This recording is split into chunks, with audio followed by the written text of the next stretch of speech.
Hello and welcome to the Minimum Competence episode for Thursday, December 4th, 2025. I'm your host for today, Andrew Leahy, an assistant professor of law at Drexel Klein School of Law. On today's episode, a DEI-related federal worker lawsuit, a historic drop in SEC enforcement, and green card freezes tied to Trump's expanded travel ban. Let's remember, an investment in knowledge always pays the best interest, and read today's legal news.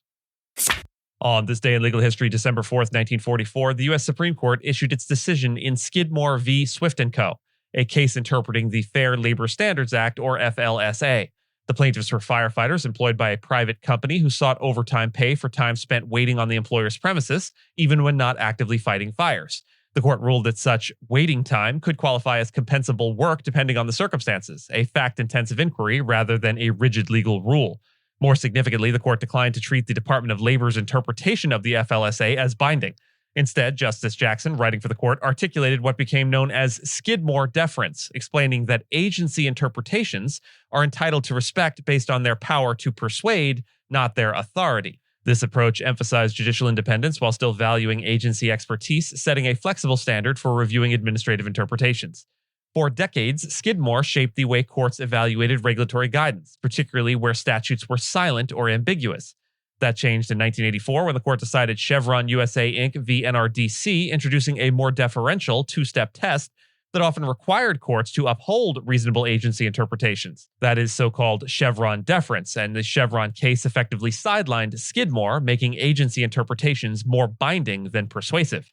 That more restrained approach to agency interpretation, Skidmore's power to persuade, quietly persisted in the background during the decades-long dominance of Chevron deference from 1984 till about 2024.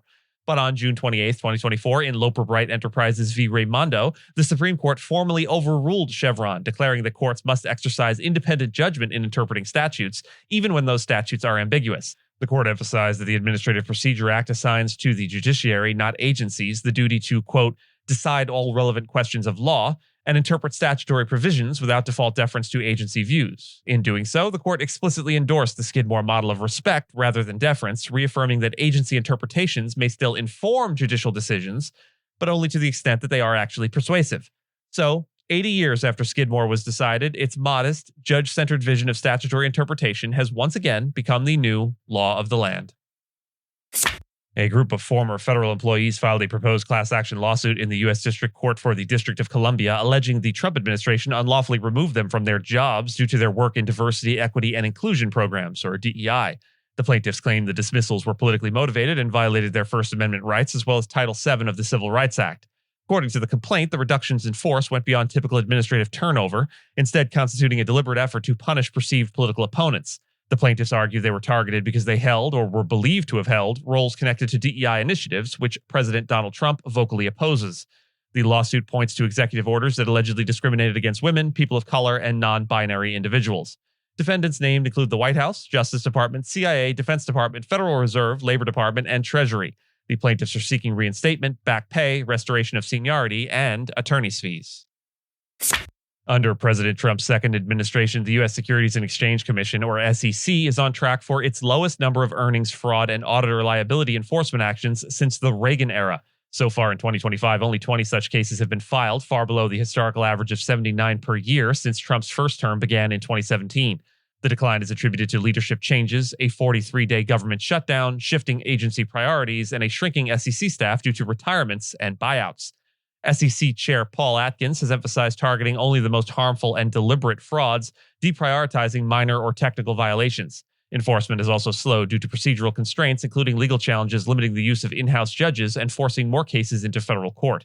Despite the drop in formal actions, former officials and commission watchers caution that investigations continue behind the scenes and could yield future penalties. The agency did finalize some notable settlements earlier in the year, including $19 million from American Electric Power and $8 million from Grub Market.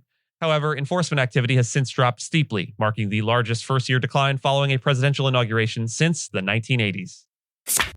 U.S. Citizenship and Immigration Services, or USCIS, announced it will stop processing green cards and related immigration benefits for individuals from 19 countries named in a June Trump administration travel ban.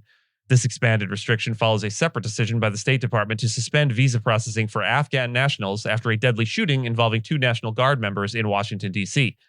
The new USCIS policy affects several types of applications, including those for permanent residency, green card replacements, travel documents, and requests by permanent residents to maintain status while abroad.